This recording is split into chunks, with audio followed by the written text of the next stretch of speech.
बंधु माने आजिर एही कार्यक्रम को आपण मानक स्वागत। आजिर एही कार्यक्रमटी कन्या राशि व्यक्ति विशेष मानक पई बहुत गुरुत्वपूर्ण अटे। कारण आजिर एही वीडियो रे आमे माने कन्या राशि मासिक राशिफल उपरे आलोचना करिबा। कन्या राशि व्यक्ति विशेष मानक पई जून 2025 किपरि रहिबो से विषय रे विस्तार भाबरे आलोचना करिबा। कन्या राशि व्यक्ति विशेष मानकर स्वास्थ्य, शिक्षा, प्रेम जीवन, वैवाहिक जीवन, भाग्य, क्यारियर एवं व्यापार वाणिज्यर स्थिति किपरि रहिबो जून 2025 रे से विषय रे विस्तार भाबरे आलोचना करिबा। नवग्रहंकर स्थिति मध्य देखिबा। नवग्रह केउ प्रकारर फल प्रदान करिबारे सक्षम हेबे। एहा सहित अशुभत्व प्रदान करुथिबा ग्रह मानक पई किछि विशेष प्रतिकार मध्य जानिबा। सेथिपई आपण माने भिडियोटी को स्किप न करी शेष पर्यंत निश्चय देखंतु एवं आपणकर जदि कन्या राशि होइथाय तो भिडियोटी को लाइक करी चैनल टी को सब्सक्राइब करी दियंतु। कमेंट बॉक्स रे भक्ति एवं श्रद्धार सहित जय श्री जगन्नाथ निश्चय लिखंतु। तेबे बंधु माने आसंतु आरंभ करिबा आजिरो एही कार्यक्रम को जहां आपणकर जन्म राशि एवं चंद्र राशि उपरे आधारित अटे। तेबे राशि चक्रर 12 गोटी राशि मध्यरु षष्ठ राशि हेउछि कन्या राशि एवं कन्या राशि राश्याधिपति हेउछंती बुध। तेबे जून मास आरंभ रे आपणक कुंडलीर षष्ठ भावरे विराजमान रहिबे राहु, सप्तम भावरे विराजमान रहिबे शनि, अष्टम भावरे विराजमान रहिबे शुक्र, नवम भावरे विराजमान रहिबे बुध एवं सूर्य, दशम भावरे विराजमान रहिबे देवगुरु बृहस्पति, एकादश भावरे विराजमान रहिबे मंगल एवं आपणक द्वादश भावरे विराजमान रहिबे केतु। तेबे सर्वप्रथमे आसंतु जानि नेबा आपणकर स्वास्थ्य किपरि रहिबो जून 2025 रे। तेबे बंधु माने कुंडलीर प्रथम भावटी होइथाय आपणक स्वास्थ्यर भाव, इम्यूनिटी सिस्टम रो भाव एवं आपणक प्रथम भावर अधिपति हेउछंती बुध। बुध आपणकर नवम भावरे विराजमान अछंती। नवम भावटी को कुंडली रे बहुत शुभ बोली माना जायथाय कारण यह भाग्यर भाव होइथाय। तेबे 6 जून को बुध आपणकर दशम भाव को चली जिबे। दशम भावटी जेहेतु कुंडलीर केंद्र होइथाय तो दशम भावटी मध्य बहुत ही शुभ स्थान होइथाय। तो बुध जेतेबेले आपणकर दशम भाव को चलिबे सेतेबेले मध्य आपणको बहुत अधिक शुभ फल प्रदान करिवे। एहा व्यतीत बुध निजर स्व राशि को आसी जिबे, मिथुन राशि को आसी जिबे, जहा फल रे बुध आपणको अधिक शुभ फल प्रदान करिवे। एहार अर्थ हेउछि आपणकर स्वास्थ्य जून मासरे बहुत भल रहिबो। किंतु शुक्र आपणकर द्वितीय भावर अधिपति होई जेतु आपणकर अष्टम भावरे विराजमान अछंती तेणु आपणकर टिके डेंटल इश्यू देखा देई पारे किंबा गला संबंधित किछिटा समस्या देखा देई पारे। तेणु आपण ठंडा एवं गरम जिनिस एका सहित खांतु नाही। एहा व्यतीत सेमिति किछि बड़ स्वास्थ्य जनित समस्या आपणकर देखा जाउ नाही। आपणकर इम्यूनिटी सिस्टम बहुत भल रहिबो। तेबे शुक्र जेहेतु दुर्बल स्थिति रे अछंती तो मिठा जिनिस को आपण अवॉइड करंतु। एबे आसंतु जानिबा आपणकर शिक्षा क्षेत्र किपरि रहिबो जून 2025 रे। तो बंधु माने कुंडलीर पंचम भावटी होइथाय आपणक शिक्षार भाव। आपणक पंचम भावर अधिपति हेउछंती शनि। शनि आपणकर सप्तम भावरे विराजमान अछंती। बंधु माने जून मासरे आपणकर पाठ पढ़ा तो भल रहिबो किंतु आपणक मध्यरे टिके जिद्दी स्वभाव रहिबो कारण शनिकर दृष्टि जेतु प्रथम भाव उपर को रहुछि तो आपणक मध्यरे जिद्दी स्वभाव देखा देबो। आपणकर पेरेंट्स किंबा आपणकर सांग माने जदि आपणको किछि सजेशन दियंती तो आपणको ताहा पसंद हेबो नाही। आपण निज हिसाब रे पाठ पढिबा को पसंद करिवे। तेबे जून मासरे आपणकर कैचिंग पावर बहुत भल रहिबो। तेनु आपण जदि मन देई पाठ पढंती तो पाठ पढारे आपण निश्चित बहुत अधिक सफलता लाभ करिवे। एवं जून मासरे जदि आपणकर किछि एग्जाम अछि तो एग्जाम मध्य आपणक पई बहुत भल रहिबो कारण सूर्यंकर स्थिति बहुत भल रहुछि। तो गवर्नमेंट रिलेटेड जदि आपण किछि एग्जाम देउछंती तो सेथिरे मध्य आपणको सफलता मिलिबो।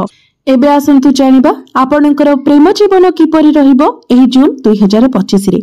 तो बंधु माने कुंडलीर पंचम भावटी आपणक शिक्षार भाव हेबा सहित पंचम भावटी मध्य होइथाय आपणक प्रेम जीवनर भाव। तो आपणक पंचम भावर अधिपति हेउछंती शनि। शनि आपणकर सप्तम भावरे विराजमान अछंती एवं आपणक प्रथम भावर अधिपति बुध आपणक नवम भाव विराजमान अछंती एवं 6 जून को बुध आपणकर दशम भाव को गोचर करिवे। तेबे प्रेम जीवन तो आपणकर भल रहिबो किंतु आपणक पार्टनर को मध्यरे आपण टिके जिद्दी स्वभाव देखिबाको पाइबे। तांको मध्यरे आपण टिके टेम्परमेंट एवं क्रोध स्वभाव देखिबाको पाइबे किंतु आपणक मध्यरे भल पाइबा ठीक ठाक रहिबो। परस्पर मध्यरे भल पाइबा बढ़िबो। एबे आसंतु जानिबा आपणकर वैवाहिक जीवन किपरि रहिबो एही जून 2025 रे। तो बंधु माने कुंडलीर सप्तम भावटी होइथाय आपणक वैवाहिक जीवनर भाव, आपणक जीवन साथीर भाव। आपणक सप्तम भावर अधिपति हेउछन्ति देवगुरु बृहस्पति। गुरु आपणकर दशम भावरे बहुत भल स्थिति रे विराजमान अछन्ति एवं आपणक सप्तम भावरे विराजमान अछन्ति। तेबे बंधु माने 6 जून परे आपणकर वैवाहिक जीवन तो ठीक ठाक रहिबो किंतु जेहेतु आपणक सप्तम भावरे शनि अछन्ति तो आपण दुई जनक मध्यरे टिके वैचारिक मतभेद देखा देई पारे। तेबे एहार सेते बेसी खराब प्रभाव आपणकर वैवाहिक जीवन उपरे पड़िबो नाही।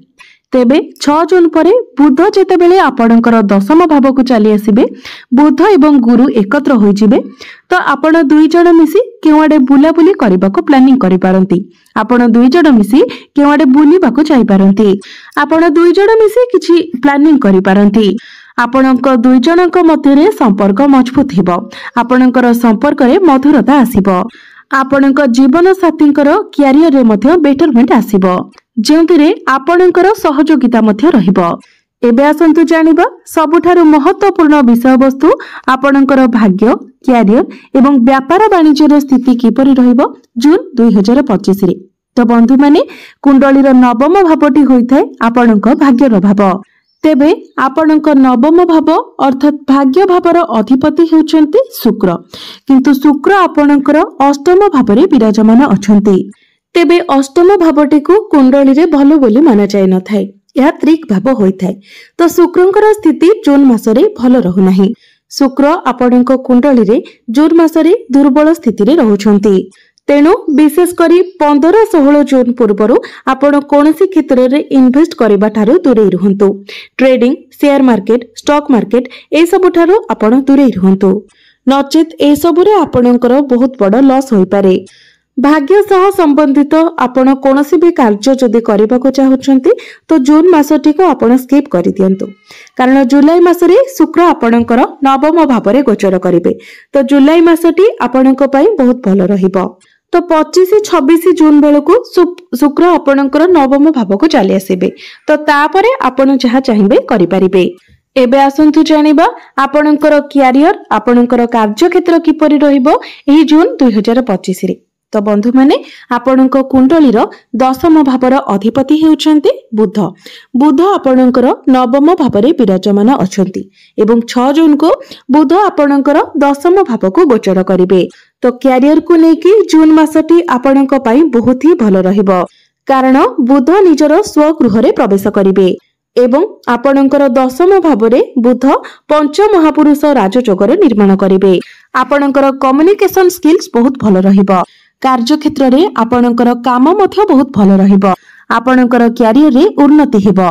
क्यारियर रे आपणकर प्रमोशन होई पारे एवं आपणकर जदि किछि टार्गेट बेस काम रहिछि तो आपणकर टार्गेट मध्य कंप्लीट होई जिवो कारण क्यारियर को लेकी जून मासटी आपणक पई बहुत सपोर्टिव रहिबो। बुध एवं सूर्यंकर स्थिति बहुत भलो रहुछि। बुध एवं सूर्य आपणकर दशम भावरे मध्य एकत्र होई जिवे तो आपणकर कॉन्फिडेंस लेवल बहुत भलो रहिबो। कार्य क्षेत्र रे आपणको प्रशंसा मिलिबो। आपण निज ऊपर को रेस्पोंसिबिलिटी नेबे एवं सेथिरे आपण सक्सेस मध्य हेबे एवं जो मानक निकट रे कोनोसी चाकरी बाकरी नाही तो जून मासटी आपणक चाकरी पाई मध्य बहुत भलो रहुछि। अर्थात आपण जदि चाकरी पाई चेष्टा करूछंती तो आपणको चाकरी मिलिबार संपूर्ण संभावना रहुछि कारण बृहस्पति, बुध, सूर्य समस्त प्रमुख ग्रह मानकर स्थिति बहुत भलो रहुछि। जदि आपण इंटरव्यू पाई जाउछंती तो निश्चित भाबरे सेथिरे आपण सक्सेस हेबे। बिजनेस कथा जदि कहिबा तो बिजनेस मध्य आपणकर जून मासरे बहुत भलो रहिबो कारण गुरु आपणकर दशम भावरे विराजमान अछंती। बुधंकर स्थिति मध्य बहुत भलो रहुछि तो बिजनेस रे आपण नुआ किछि टेक्निक अप्लाई करि पारंती। बिजनेस रे नुआ क्लाइंट आपणक सहित जोड़ी होई पारंती। जून मासरे बिजनेस रे आपणको बहुत अधिक लाभ प्राप्ति हेबो। आपणकर फाइनेंशियल ग्रोथ मध्य हेबो। तो एबे आसंतु जानि नेबा किछि प्रतिकार विषय रे किछि उपाय विषय रे जे गुडी को पालन करिबा द्वारा आपणको अधिक मात्रा रे शुभ फल प्राप्ति हेबो एवं जहा सब अशुभ तो रहुची से गुडी को खंडन होई जिवो। सेथि पई आपण प्रत्येक दिन शुक्रंकर बीज मंत्र 108 थर जप करंतु, कारण शुक्रंकर स्थिति टिके भल रहु नाही। एहा सहित प्रत्येक दिन आपण शनिंकर बीज मंत्र मध्य 108 थर जप करंतु। प्रत्येक दिन आपण हनुमान चालीसार पाठ करंतु एवं प्रत्येक दिन आपण उदित सूर्य को तंबा पात्र रे जलार्घ्य अर्पण करंतु। निश्चित भावरे आपणको अधिक मात्रा रे शुभ फल प्राप्ति हेबो। तो बंधु माने आपणकर जीवन मंगलमय हेउ, एहा ही ईश्वरक निकटरे मोर प्रार्थना।